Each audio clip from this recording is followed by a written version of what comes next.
Obi supporters were attacked this past Saturday where they do rally for inside TBS for Lagos State. Election never start. Kasala don dey burst. They don dey kill us. They don dey shoot us. Now so we go there. Abeg Sawo Olu come outside make you come tell us wetin happen. How those hoodlums stay enter road where they don dey attack any other party candidate. But Labour Party candidates now they attack. So we'll come outside, don't make you to help us for this kind of matter because we don't know where all these people they come from. Oh, this Lagos State, now you be governor, now you they in charge, now you know how things say they pass water they pass Gary. I beg make una follow me, watch the video. Make una tell me whether this election a peaceful election it go there. So I been a fight, one fight last. I will not be say this Nigeria we must take them back from the hands of the bad people. The Labour Party took its presidential campaign to Lagos, where its candidate Peter Obi assured Nigerian youths of a better deal through the provision of employment opportunities. But the event was marred by attacks by some hoodlums, suspected to be loyal to the ruling All Progressives Congress. Tokunbo Yetunji has the details. The Labour Party presidential campaign train arrives in Lagos. A special event, a tease for majority of the attendees who are mostly young Nigerians getting involved in the electoral process for the first time. But attending the rally is not a palatable experience for some of them who come into the arena with various degrees of injuries after an alleged attack from some hoodlums on their way to the Tafawa Balewa Square venue of the rally. So we moved on a flatbed truck and a DJ with convoy of cars. As soon as we got to Jakonde, 2 buses came, stopped by our side, and men came out with cutlasses and guns. And I was the last on the line. A lot of people ran away. They kicked me and they started hitting me with the machete. Even they are shooting. But we are trying to guide our instruments on the truck that we are using to do the campaign. But they are using that cutlass to pursue us, do everything. Everybody were like running for his life. So I just have to calm down so that they will not wound me with their cutlass. As I calm down, before coming back, they pick all my instruments, vandalize my instrument, carry my player and my light up. We were attacked on our way coming to this rally at the Adeniji Bridge. Yes, there were many. So when our bus was passing, they were threatening us that they will kill us all. When we slowed down because of traffic, one of them danced towards us from front. So we think maybe he's jubilating with us. The next thing I saw was jackknife. So when he attacked, I shift, then he stabbed me on my laps. Many of our supporters coming for the rally and their vehicles were attacked in different places in Lagos. And of course, people do this when they feel they can get away with it. They act with impunity. But we hope, we are confident that the security agencies, security people will do the necessary thing, will grapple with the situation effectively and restore law and order. But beyond that unfortunate experience, music plus plenty other fun activities make the rally a worthwhile event for the Labour Party and majority of its supporters as they listen to leaders and candidates address them on why the party should win political power in the elections that begin in just 2 weeks.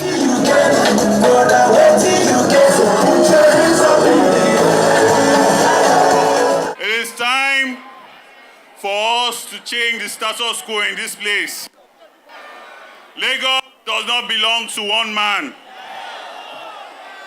Our Laniko, our Lokon, Ekwe Dide, it is time for us to have roads that work. It is time for us to have a Lagos without traffic. It is time for us to have a safe Lagos. A Lagos where our people are not being attacked all over the place. It is time for a Lagos that will work for you. It will work for me. It will work for all of us.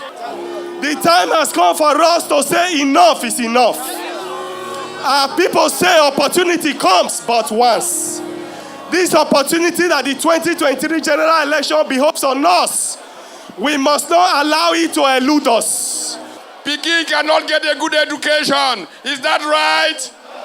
So I give you Peter Gregory Obi, and Yusuf Dati Ahmed, who have promised me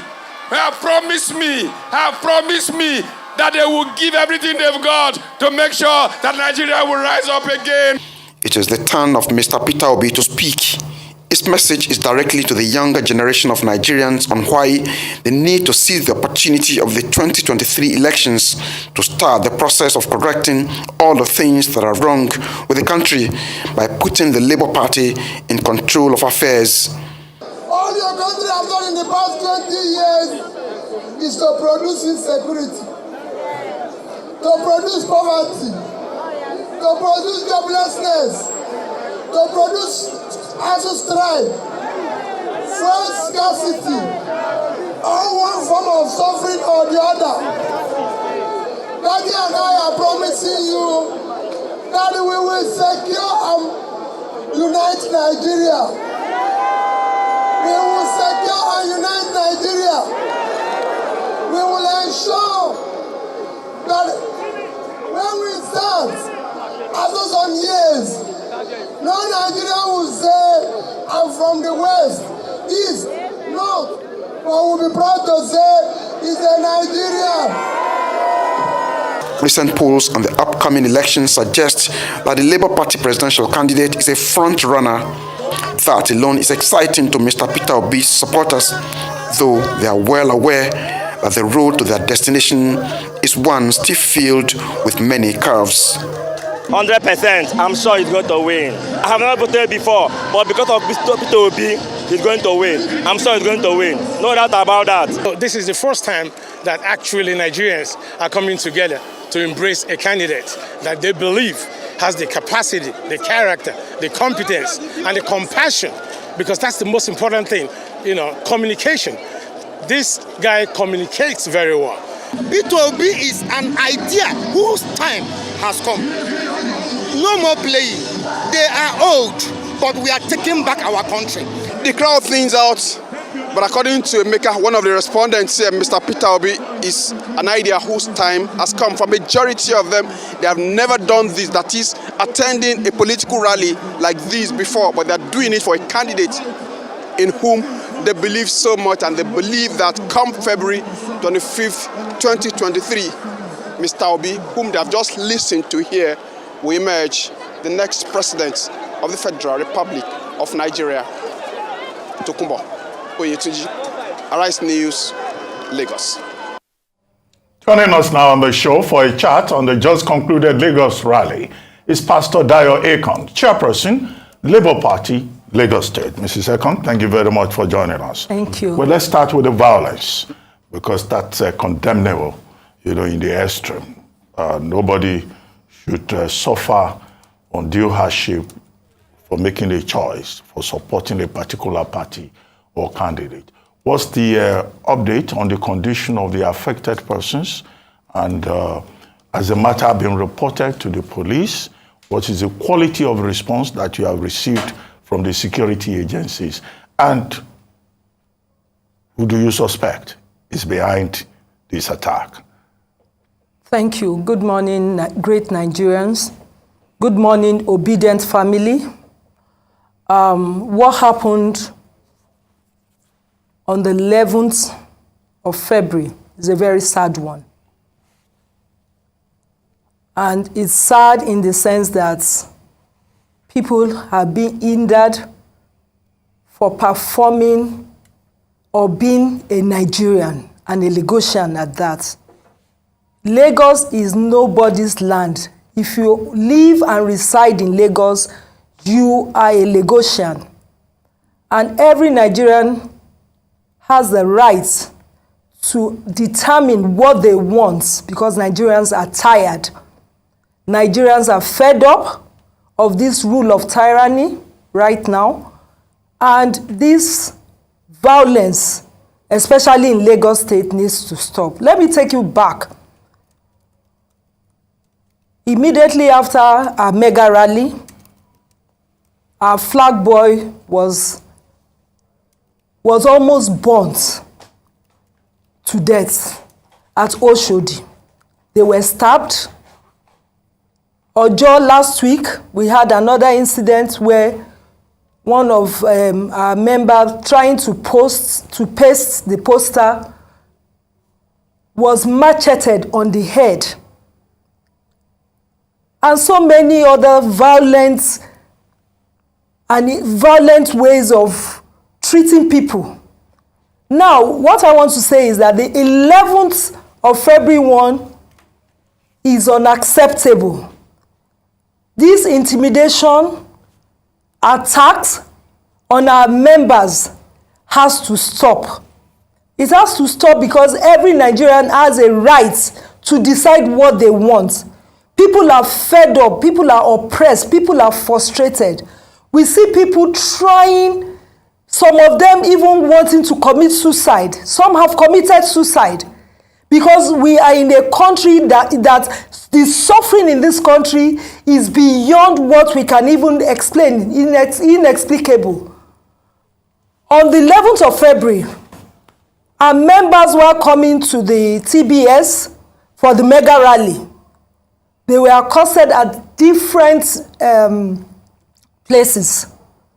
Jakonde was the first one we heard, where they saw the obedient poster on their buses, and they came out from nowhere, and they were brutally attacked with severe bodily injuries. You can see it. Why should anyone be subjected to this? After that, by Chevron, the same thing happened. Around Adeniyi Jones, they came out.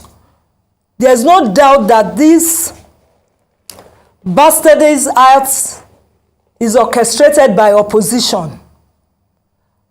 We heard of the something Olatunji led APC guy and so others and some others have been identified.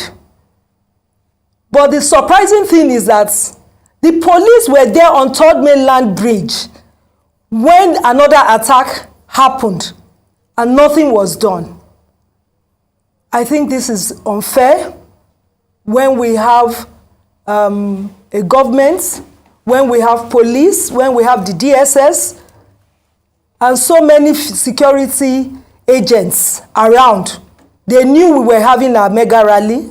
Our principal, His Excellency Peter Obi, went to Alaba.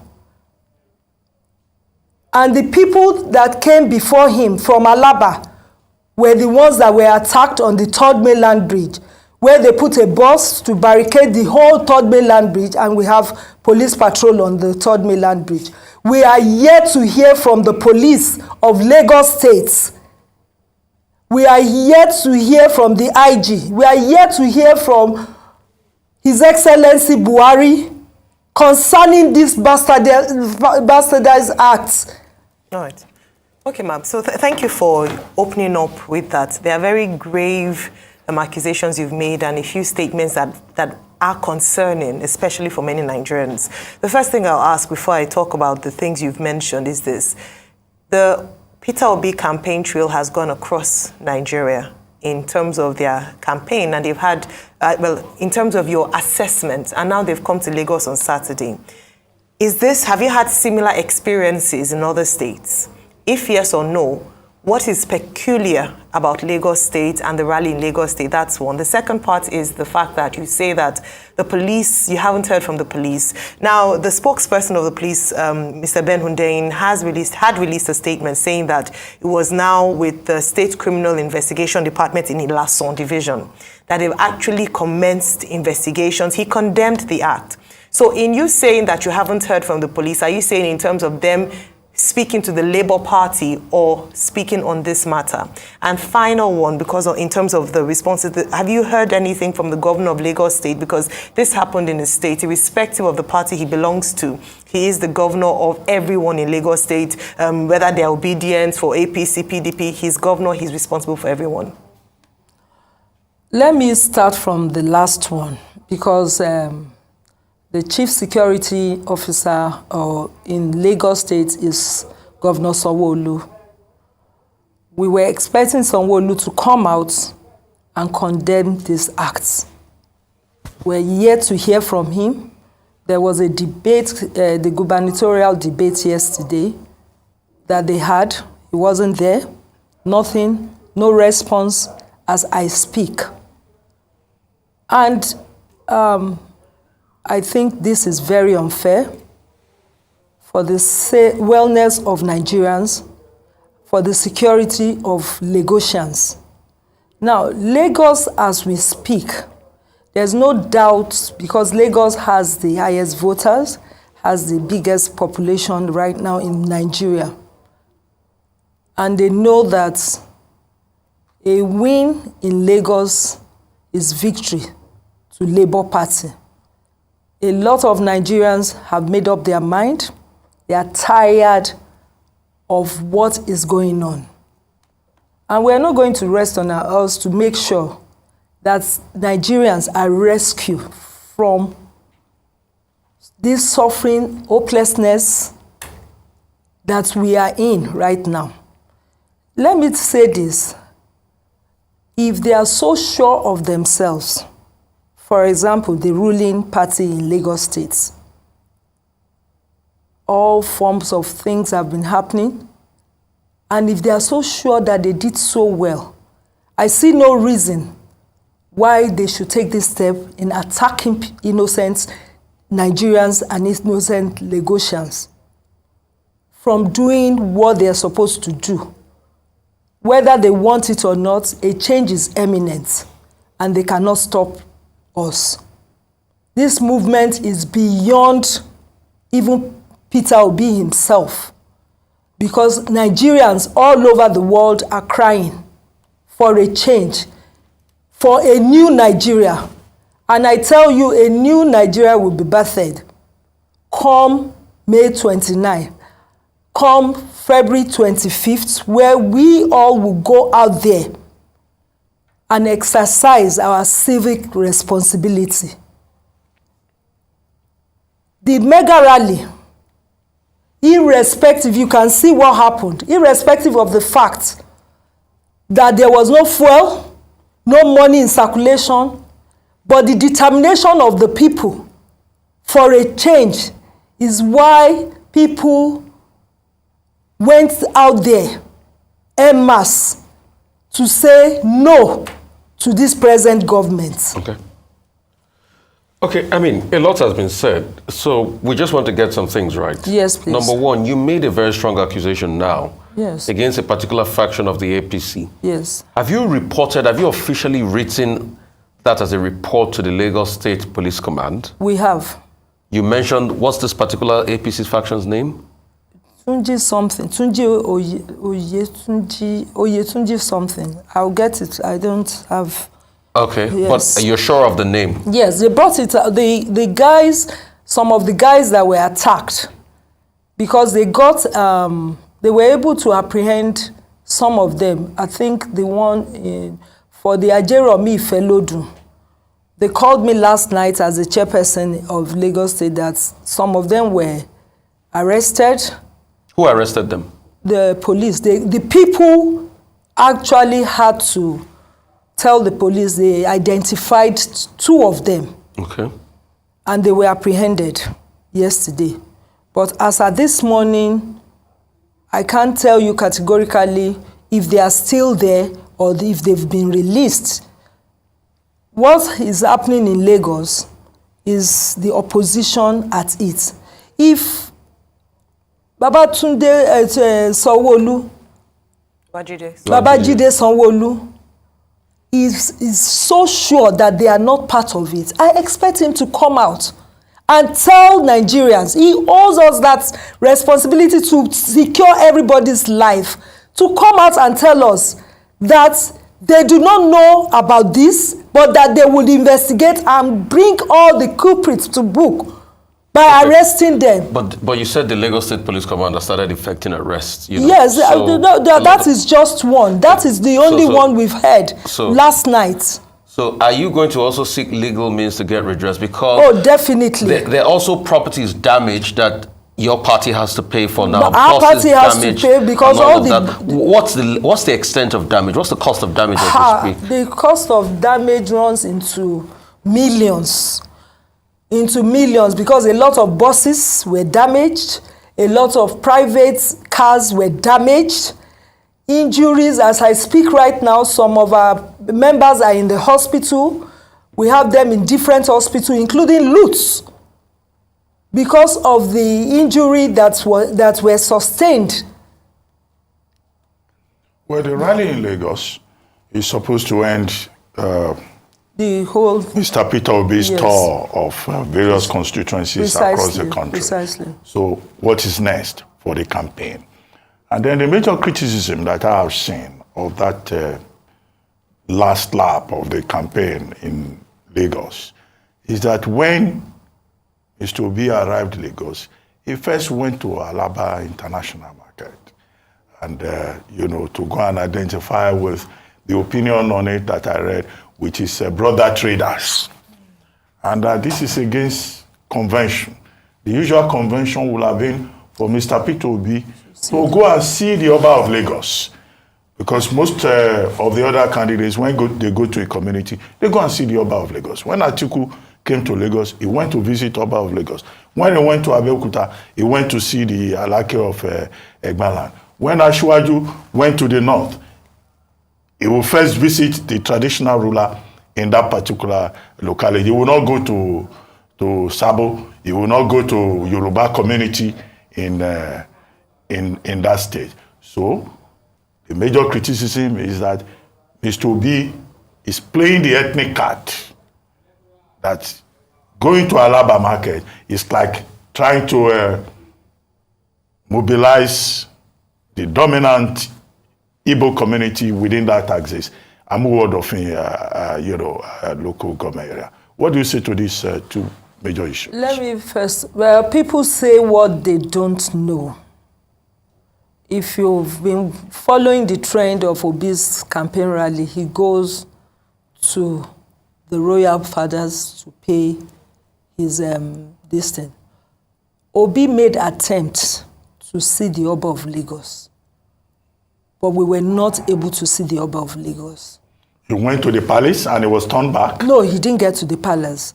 You know, normally if he's going to the palace, there should have been a prearrangement and informing the Oba that he is on his way. In a situation when they say the Oba is not available, he's not going to go to an empty palace. So you're saying that he sent a letter to the Oba of Lagos and they denied him precisely. He's not audience. going to go to an empty palace to see the Oba. The first thing, Mr. Obi respects culture, and that is what he's been doing everywhere. This is the 37th rally. There's no way Obi would have neglected what we term our traditional ruler, the head in Lagos State, and ignore him. But okay, I said this was the last major rally. 37 states he's visited. Yes, so for you in Lagos, as chairman of the Labour Party Lagos, what's next? Because the election is still 2 weeks away anyway, you still have a little time for campaign. And now that your people are being targeted, particularly some of them who wore Labour Party vests. Yes. Because I saw a video where a gentleman was saying, they were attacking them for wearing Labour Party vests. I hope you're using the sash when you are going. Maybe you have to hide it. I'm not. That nobody will attack you. I schooled in the north where there was serious violence. I went to ABU Zaria. I went to Gongola States. I schooled there, and I've always been a student activist. And that is why I identify with the youths. I identify with all Nigerians. And I know that this country, until there's a change where leadership is given into the hands of people who have the capacity, the competence to do the right thing, people who have compassion, because it's obvious that people don't have compassion. The leaders that we have right now don't have compassion for the masses. If not, what is happening right now wouldn't have happened. What is happening right now should have been prevented, because we wrote, I as a chairperson and the committee, the council, the campaign council, we made sure that we wrote to all the security agencies. They should have prevented this. If they were really working, they should have prevented